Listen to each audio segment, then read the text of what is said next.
આજે હવામાનમાં એક વાદળનો મોટો જથ્થો લગભગ ઉત્તર ભારતના ભાગોમાં આવી ગયેલ છે અને ઉત્તર ભારતના ભાગોમાં કરા સાથે વરસાદ થવાની શક્યતા છે. કેટલાક ભાગમાં 70થી 90 કિલોમીટરની ઝડપનો પવન ફૂંકાવાની શક્યતા છે, ક્યાંક 60થી 70 કિલોમીટરનો.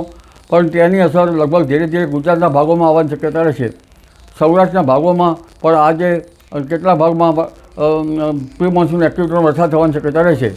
આ ઉપરાંત ઉત્તર ગુજરાતના ભાગો, સાબરકાંઠા, હિંમતનગરના ભાગો અને લગભગ અરવલ્લીના ભાગો વરસાદ થવાની શક્યતા રહેશે.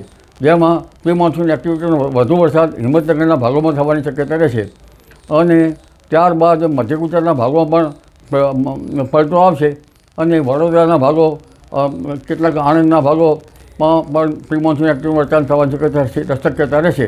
પંચમહાલના ભાગોમાં, દાહોદ, લુણાવાડા વગેરે ભાગોમાં વરસાદ થવાની શક્યતા રહેશે. અને દક્ષિણ સૌરાષ્ટ્રના કોઈ ભાગમાં પણ વરસાદ થવાની શક્યતા રહેશે.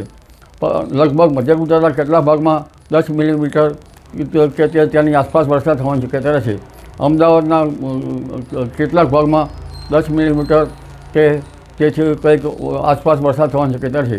ગાંધીનગરના ભાગોમાં પણ 10 મિલીમીટર કે તેથી કંઈક ઓછો વરસાદ થવાની શક્યતા રહેશે. જોકે ઉત્તર ગુજરાતના ભાગોમાં તો 40 ml જેવો પવનની ગતિ વધારે છે. ગુજરાતના ઉત્તર ગુજરાતના ભાગોમાં પણ, કચ્છના ભાગોમાં પણ પવનની ગતિ વધારે છે. ગુજરાતના અન્ય ભાગોમાં પણ